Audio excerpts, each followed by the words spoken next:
Bom dia a todos.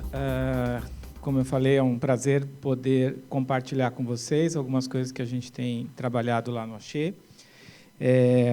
Uma coisa que a gente vai colocar aqui é a mudança que a gente teve em termos de estrutura, a mudança em formato de núcleo de inovação, que possibilitou uma aceleração bastante grande de diversos projetos, e eu vou compartilhar isso com vocês, tá?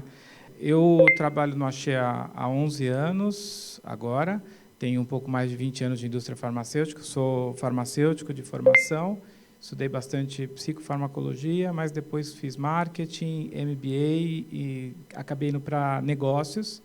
E nos últimos 4 anos e meio tenho ficado também muito conectado com a área de R&D, uma vez que as minhas responsabilidades são todas as atividades ligadas à pesquisa e desenvolvimento lá no Axê. Tá bem? Então, um pouco para vocês em relação... Não, talvez é melhor eu ficar aqui, porque eu já conheço os slides, acho que vai ficar melhor aqui. Bom, o Axê, primeiro, só para que todos tenham uma ideia geral da empresa, é uma empresa que faturou um pouco mais de $1 bilhão no último ano, no Brasil.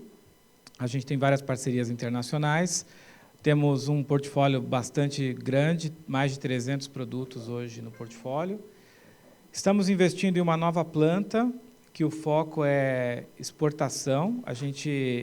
Nós estamos trabalhando em registro de novos produtos nos Estados Unidos, Europa, Ásia, e a ideia é que essa planta, que a gente está inaugurando agora o próximo mês, uma fase inicial, nós possamos usar ela como uma plataforma para exportação. Nós temos uma equipe grande de representantes de vendas, investimos basicamente 10% da nossa receita lucro líquido em inovação e estamos cobrindo hoje 26 países com os produtos. Geralmente são os produtos que têm alguma inovação incremental, que hoje estão sendo comercializados nesses diversos países. Bom, como eu comentei, a primeira ação que nos deu um impulso grande foi a estrutura em trabalhar em uma unidade integrada de inovação. Então, é uma estrutura que hoje é bastante explorada.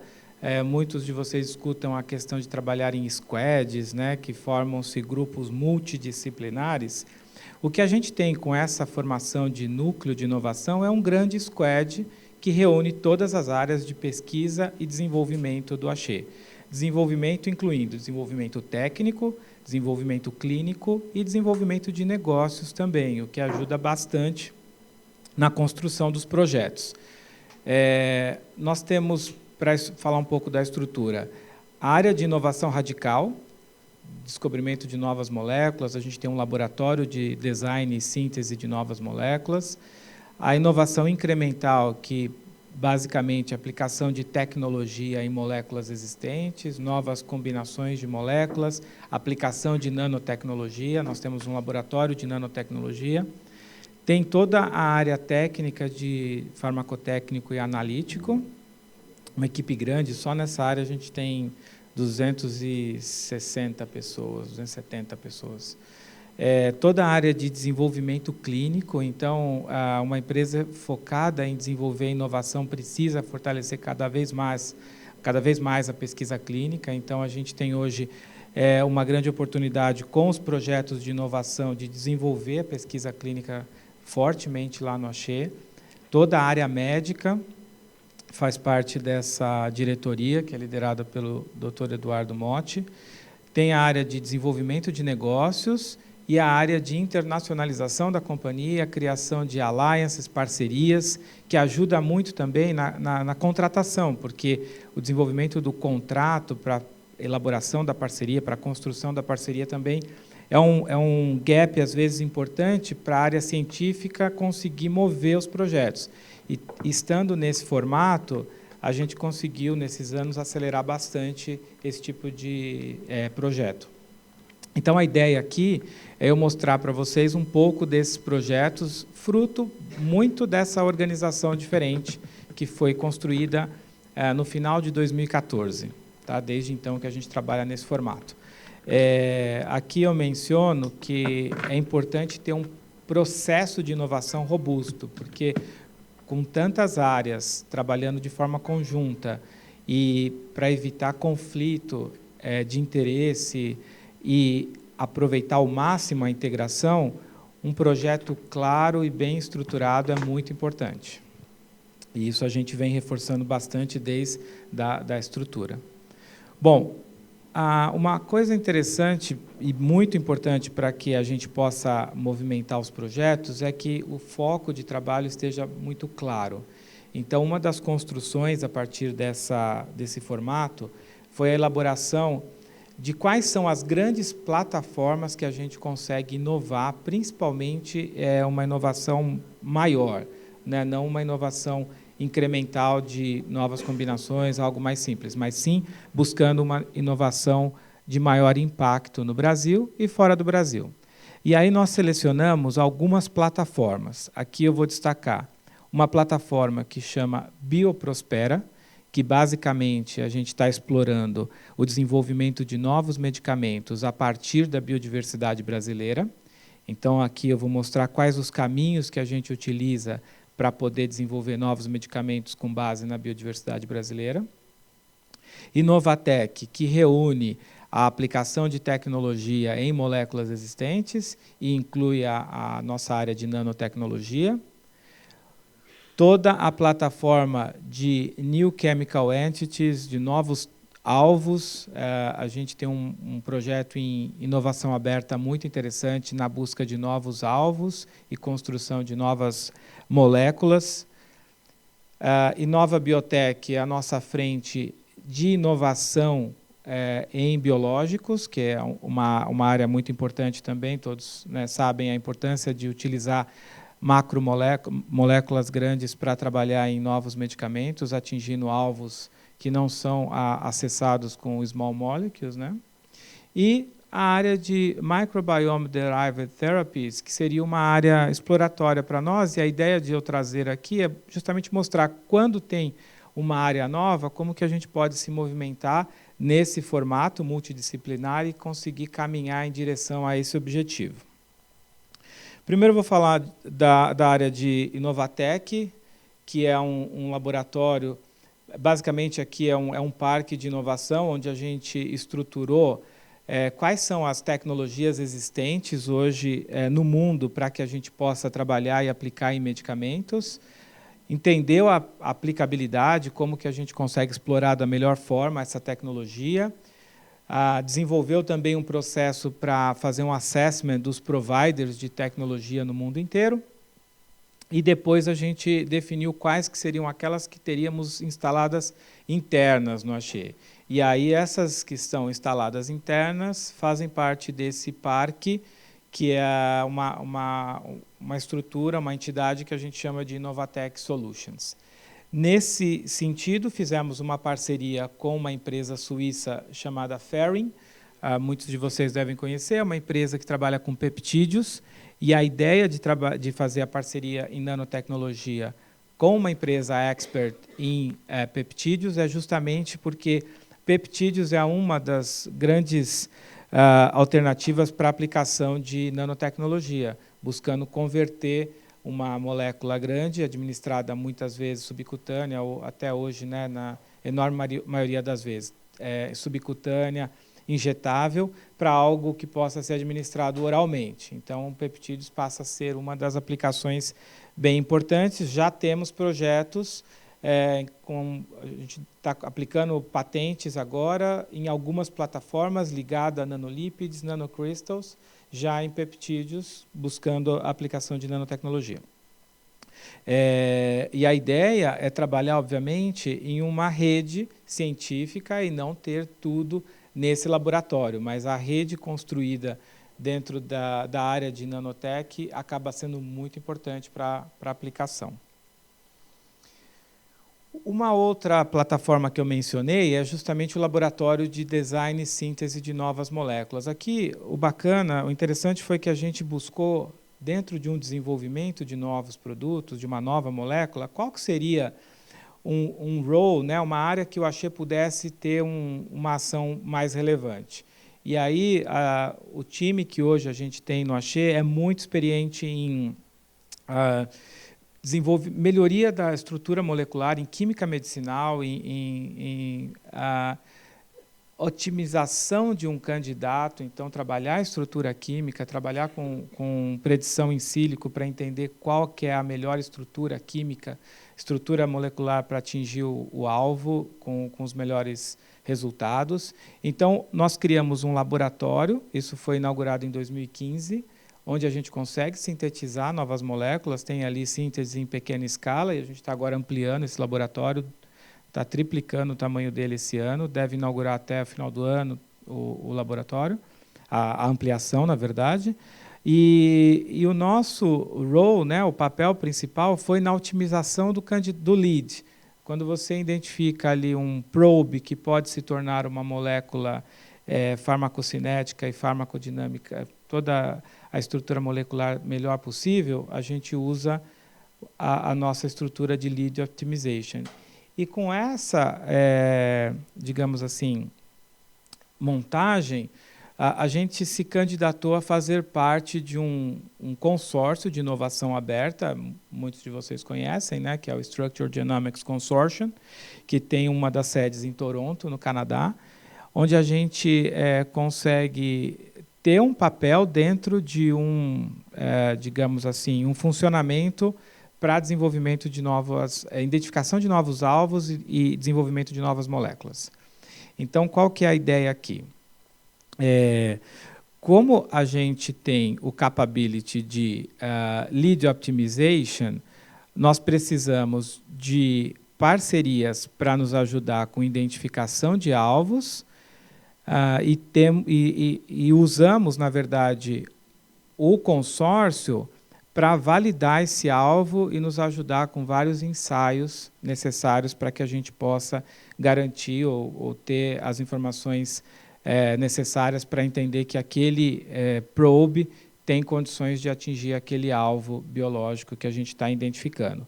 Na nossa parceria, a base é a exploração de quinases. Então, como muitos sabem, a gente tem 500 quinases aproximadamente no nosso organismo, 50 delas aproximadamente são bem melhor conhecidas, e a gente tem hoje talvez umas 20 moléculas que são os NIBs, né, atuando em tirosinoquinases, em tratamento oncológico, em tratamentos oncológicos. A ideia dessa parceria em inovação aberta é tentar identificar o que as outras 450 quinases podem fazer ou estar envolvidas e como que a gente poderia desenvolver moléculas, inicialmente probes, né, sondas, para que depois sejam convertidas em moléculas que possam silenciar, inibir determinada quinase e, de repente, a gente identificar uma ação terapêutica para alguma doença. Então, por exemplo, no caso do hospital, a gente hoje já até anunciou uma parceria que a gente iniciou. A ideia é ter vários, mas a gente iniciou com a C. Camargo, onde eles têm a área de pesquisa, e a gente tem lá um banco de tumores, e a ideia é que possamos escolher quais quinases a gente vai trabalhar como alvo potencial, com base no estudo desse banco de tumores. De repente, tem alguma situação onde tem uma quinase super expressa em um prognóstico que não foi tão favorável, e aí a gente pensa se algo que possamos fazer em relação àquela quinase poderia melhorar, por exemplo, o prognóstico daquele caso. Então, a ideia aqui é a gente usar a parceria com hospitais que têm pesquisa para selecionar o alvo, para selecionar as quinases. Depois a gente tem toda a validação. O SGC ele pode produzir proteínas para nós, trabalhar com a parte de cristalografia, estruturas de proteínas para depois a gente tentar trabalhar o hit identification, né? Tentar fazer com que aquele potencial probe se ligue com essa proteína. A gente hoje pode usar, por exemplo, o Sirius, que está instalado lá no CNPEM. Já existe um pequeno hoje, mas vai ser inaugurado um bem grande, que talvez seja um dos maiores do mundo, se não é o primeiro ou o segundo, onde a gente pode entender como está sendo feita a ligação, por exemplo, de um de uma molécula candidata com determinada proteína e usar os círios para fazer a elucidação cristalográfica dessa conexão e aí trabalhar na lead optimization, trabalhar na estrutura da molécula de forma otimizada. Essa é uma outra plataforma. Depois aqui eu trouxe um exemplo de um projeto que a gente ainda não está, vamos dizer assim, mais desenvolvido como o Bioprospera e esse de estruturas de novas moléculas que eu mencionei, mas também não é algo tão novo como a exploração do microbioma. Então, está no meio do caminho, a gente já tem alguns projetos. E aí, o que eu quis mostrar aqui é o seguinte, mesmo numa área nova de biológicos, que não é historicamente uma área que eu achei tenha um legacy, que tenha desenvolvido projetos, a não ser pela parceria com a Bionovis em biosimilares, né, que é um pouco diferente, a gente aqui pensou, vamos buscar entender tudo que a gente tem de, digamos assim, plataformas de biotecnologia para desenvolvimento de novas moléculas, entender e fazer uma validação com vários experts, então foram vários meses buscando conversar com esses experts e entender quão promissora era determinada plataforma, quais são as possibilidades que a gente tem de atuação, até que a gente selecionasse algumas tecnologias. Aqui eu estou dando alguns exemplos, existem várias tecnologias em biológicos que são promissoras, né? A gente, por uma série de indicadores e alinhado com a nossa estratégia e possibilidades, a gente selecionou algumas. Por exemplo, fragmentos de anticorpos é bem interessante, porque pode gerar anticorpos mais estáveis, que produzam efeitos melhores de permeação em tecido, então a gente tem aí uma possibilidade bacana. Peptídeos também está conectado com biodiversidade, a gente pode explorar também de uma forma alinhada com algumas capabilities instaladas no Brasil. E aí, aqui são alguns exemplos, né, de por que essas plataformas são interessantes. E aí o que a gente consegue com isso é avançar em projetos, e hoje a gente já tem no pipeline projetos em biológicos inovadores, seguindo a metodologia de identificação e seleção de plataformas em biotech também.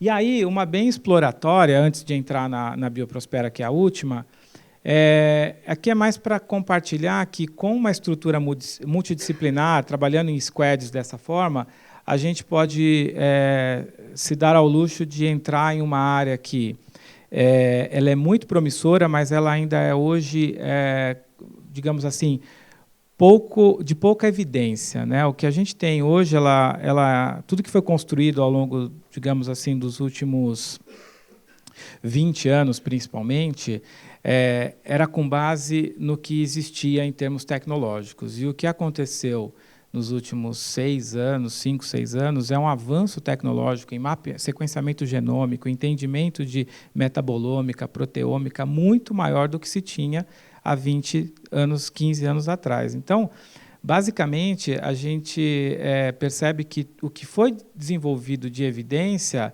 não olhava o todo, não fazia as melhores conexões. Então, a gente tem real oportunidade de entender melhor o que a gente tem, né? E aí a gente trabalhar em pesquisa secundária, tentar conectar as tecnologias novas com o que tinha antes de possibilidades, desenvolver novas hipóteses clínicas e aí trabalhar em diferentes alternativas de desenvolvimento de terapias conectadas ao microbioma.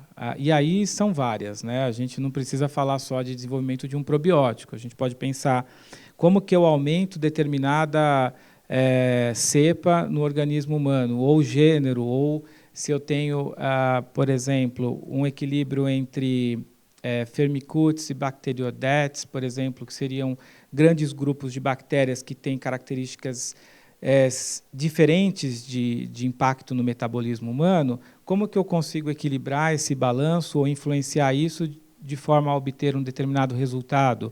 Ou se eu quero aumentar Bifidobacterium dentro da minha microbiota, para que eu tenha uma melhor síntese de ácidos graxos de cadeia curta, por exemplo, e isso possa melhorar, ter um impacto positivo em resistência insulínica. Enfim, tem uma série de hipóteses que a gente pode desenvolver e estudar e aí chegar em determinada proposta terapêutica, que pode ser administrar um ingrediente para que eu mexa nesse ambiente, nessa microbiota, pode ser tentar fazer biossíntese de metabólitos que sejam importantes para o metabolismo, para alguma condição, tentar atuar na forma de evitar inflamações que são decorrentes dessa microbiota por uma série de condições, seja por leaking, vazamento, seja por não integridade da mucosa intestinal, enfim, uma série de alternativas que a gente possa trabalhar ligada a isso. E aí, como é que a gente começou? Várias coisas foram feitas lá no Axê dentro dessa linha, né? Na área médica, foi criado um grupo, né? Dr. Antônio Carlos, Eduardo, tem lá um grupo multidisciplinar ali, mas muito técnico-científico, buscando entender tudo que a gente tem hoje de evidência. Na área de pesquisa, na área de inovação radical, se desenvolveu também algumas capabilities para data analytics, de forma que a gente pudesse também capturar essas informações. Foi feita uma melhor capacitação do grupo. A gente desenvolveu, por exemplo, uma parceria para um workshop no MIT, onde a gente pôde trazer os principais experts na área, e a gente passou lá uma semana, né, Edu? Passamos uma semana lá com todo o grupo do Núcleo de Inovação, entendendo melhor o que está sendo feito e quais são as possibilidades, né? Até tenho um vídeo curto, 2 minutos, que eu mostro como foi um dos dias, que foi um workshop mais amplo. Você coloca o vídeo, por favor?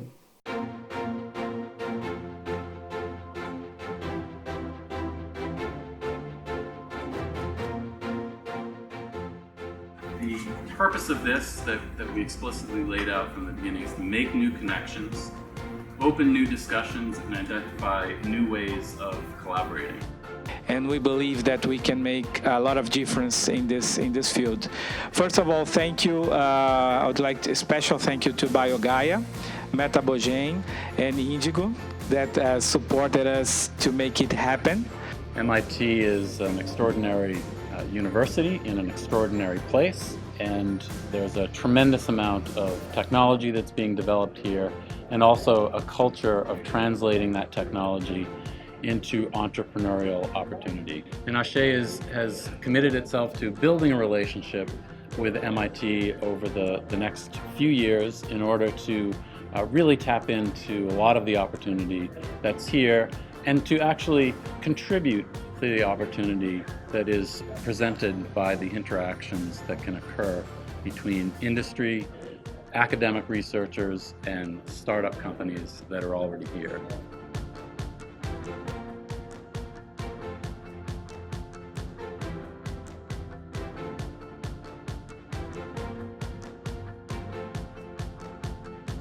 We spent the holiday with the experts in the microbiome field, very committed to develop a new approach to prevent or even treat challenging disease. And this is really, really exciting for all of us that are in this pharmaceutical field. And we definitely achieved our targets, which was to putting together a lot of experts in this microbiome field. And also, I'm sure that it will be a great milestone for us to develop new projects, to drive investments, and in the future, effectively, great results that will positively impact the human's life. And there's really a lot of interesting areas to develop in the future. A lot of work has to be done, but there's really a lot to go on.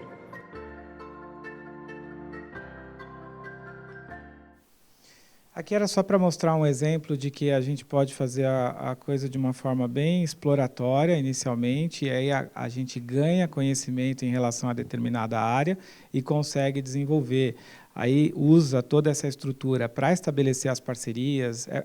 A gente vê uma grande diferença de quando não tinha essa estrutura de núcleo de inovação, no sentido de mover as ideias, né? De conseguir com que determinada plataforma ou algum projeto pudesse avançar, porque esbarra em estrutura de contrato, modelo de negócio, repartição de futuros benefícios, enfim, uma série de dificuldades que, às vezes, se está sendo inicialmente proposto por uma área muito científica, ela vai sentir falta dessas capabilities para poder mover o projeto. E aí, em um formato de núcleo de inovação, essas coisas são bem simplificadas, porque tem as pessoas dentro da estrutura. Bom, e aí, a principal plataforma que hoje o Axê tem, e que a gente, na verdade, estruturou em uma plataforma desde a formação do núcleo, é esse Bioprospera.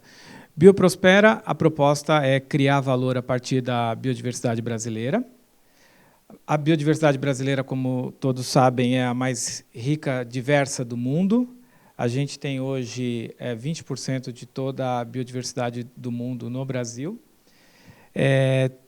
Cada vez mais são conhecidas novas espécies, e a gente agora tem a oportunidade de desenvolver os projetos em um arcabouço legal um pouco mais confiável, né? A gente tem a nova lei de biodiversidade desde 2015, ela ficou um pouco mais operacional, melhor operacional no final de 2016, e hoje a gente consegue registrar os projetos, avançar, combinar como é que vai ser a repartição de benefícios da exploração, entender quais são os caminhos. É óbvio que a gente ainda está aprendendo, né? A própria legislação ainda está identificando algumas necessidades, mas o fato é que hoje a gente tem pelo menos uma trilha mais confiável para seguir.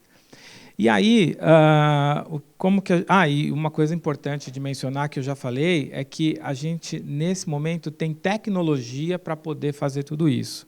Porque já tive outros momentos que eu falei sobre esse programa, e aí teve a pergunta, mas por que isso, com tanta biodiversidade, ainda a gente não chegou em medicamentos, né, antes?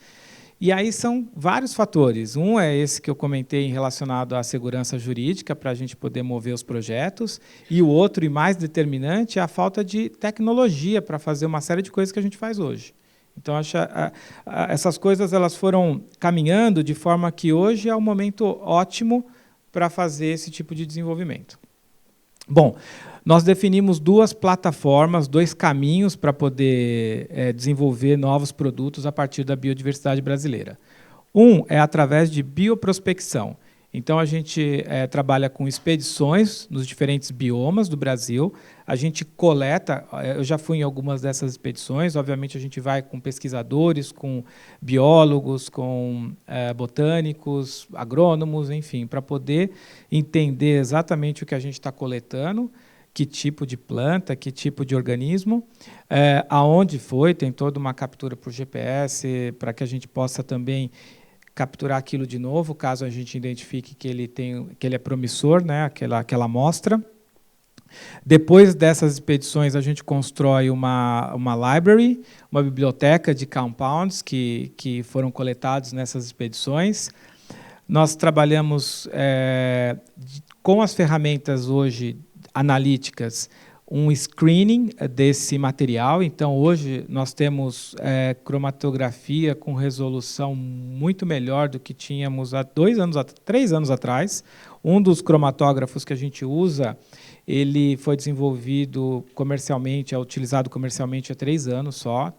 Esse é o único que tem no Brasil, tem um outro na Califórnia, onde a gente consegue entender nessa amostra quais são as frações mais ativas, onde que eu tenho um grupo de moléculas diferentes e potencialmente mais bioativas do que o restante da amostra, e aí eu consigo montar clusters.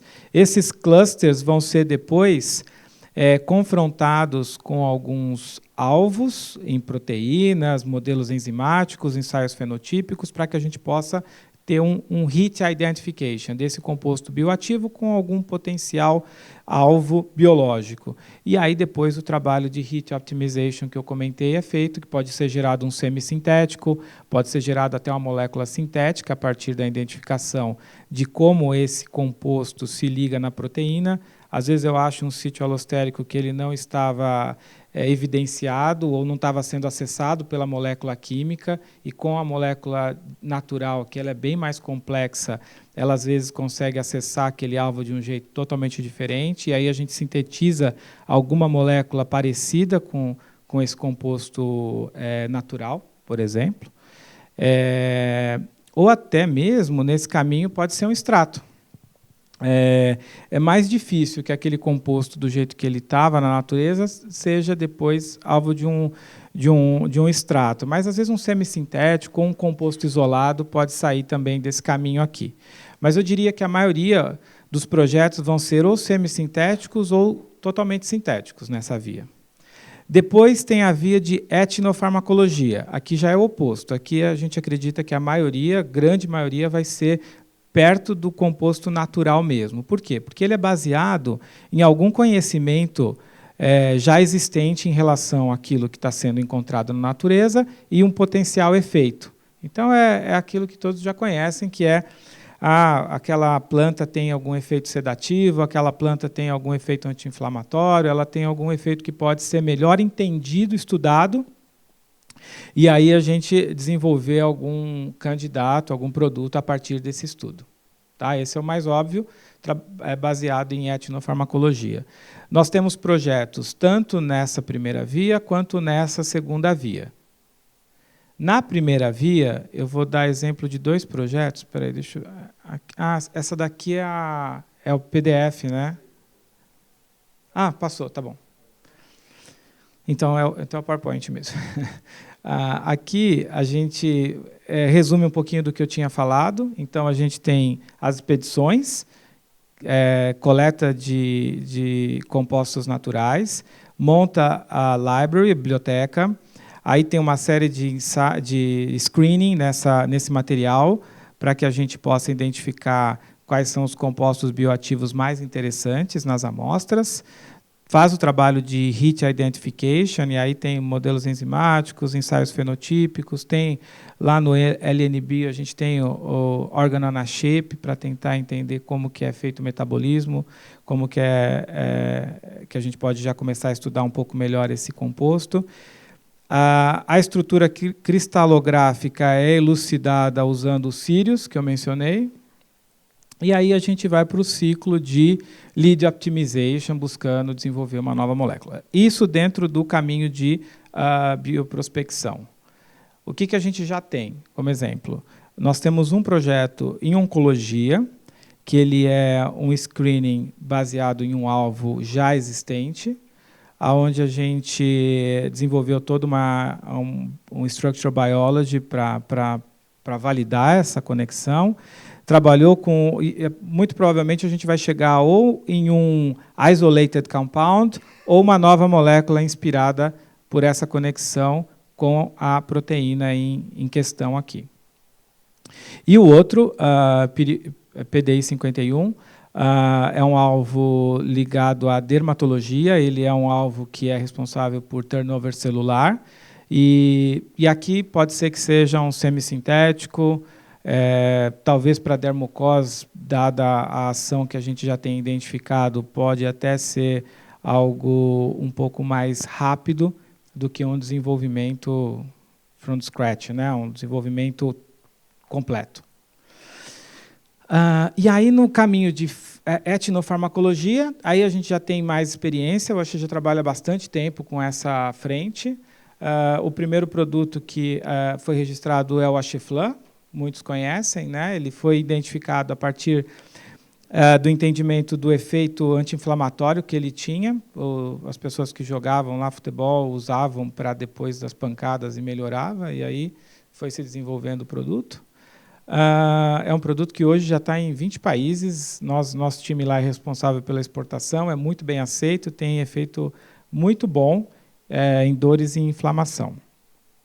E nós temos um outro, que é para tratamento do vitiligo, é uma doença que tem uma necessidade não atendida imensa, e a gente desenvolveu um produto desde a parte pré-clínica completa e bem robusta, com muita validação in vitro. Ele é um modulador de vários... Ele tem um efeito imunomodulador, a gente está elucidando um pouco melhor esse mecanismo de ação, mas a gente já tem alguns investigational, IIR, Investigational Independent Initiated Research ou Trial.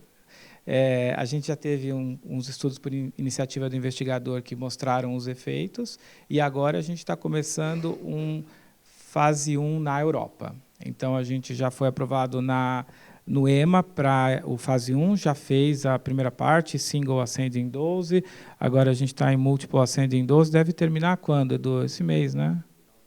Final de novembro, não, final de novembro. Então, aí a gente deve trabalhar o fase 2 no início do ano que vem. Então, é uma terapia first in class, porque é um mecanismo novo, seguramente, e com resultados, até o que a gente pôde observar, realmente impressionantes. Bom, e por fim, eu vou só mostrar como é que está o nosso pipeline. A gente hoje tem o produto para tratamento do vitiligo como sendo o mais avançado, em fase 1. Nós temos um candidato aqui, a Small Molecule, que é desenvolvimento de estruturas moleculares otimizadas a partir de moléculas existentes, né?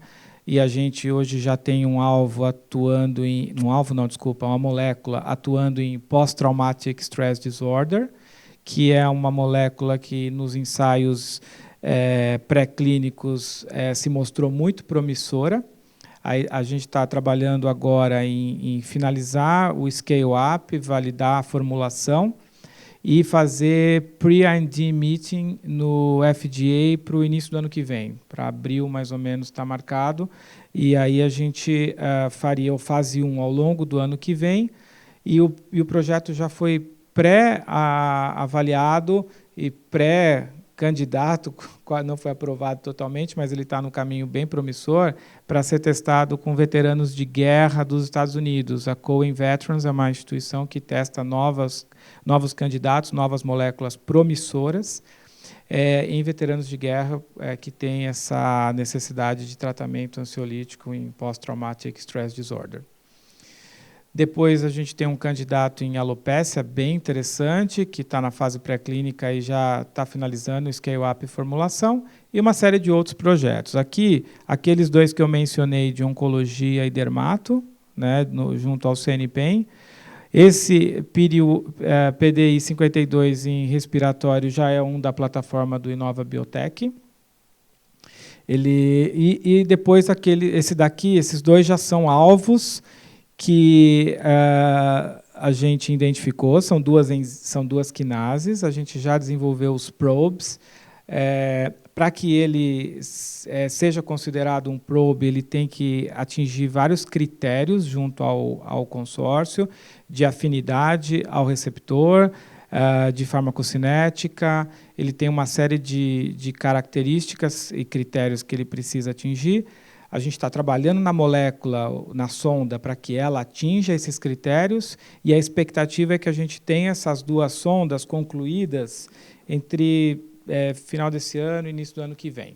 Aí a gente vai ter algumas poucas, 3, 4 estruturas moleculares, para depois trabalhar e transformá-las em moléculas mesmo ao longo do próximo ano e 2021.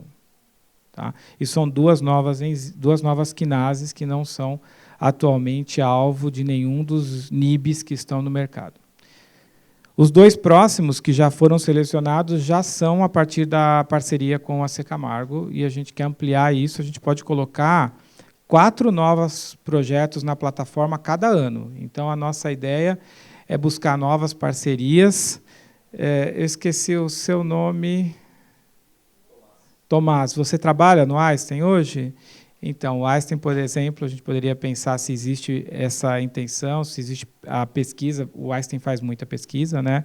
Se, de repente, poderia ser um braço, uma colaboração para a identificação de novas quinases, e aí coloca na plataforma. A gente vai abrir, como eu falei, 4 novos por ano. Então, poderíamos ter alguns, 1, 2, enfim, quantos for de interesse com o Einstein, por exemplo, se houver esse interesse. Muito bem, era isso. A ideia era mostrar um pouco, então, da importância da estrutura, como isso foi fundamental para que a gente pudesse avançar com projetos, mostrar o quão é importante definir quais são as plataformas. Lembrando que aqui eu foquei em plataformas de inovação mais, digamos assim, de maior impacto, não as de inovação incremental. A gente também tem um pipeline bem maior que esse. A gente tem hoje 150 projetos no nosso escritório de projetos, mas que são novas combinações, ou são similares, né, ou são aplicações de tecnologias mais simples, oil dispersible, suspensões, enfim, tem uma série de outros projetos lá, mas o que eu trouxe aqui foram os mais ligados à inovação radical, que a gente chama, tá? De maior impacto para Brasil e mundo.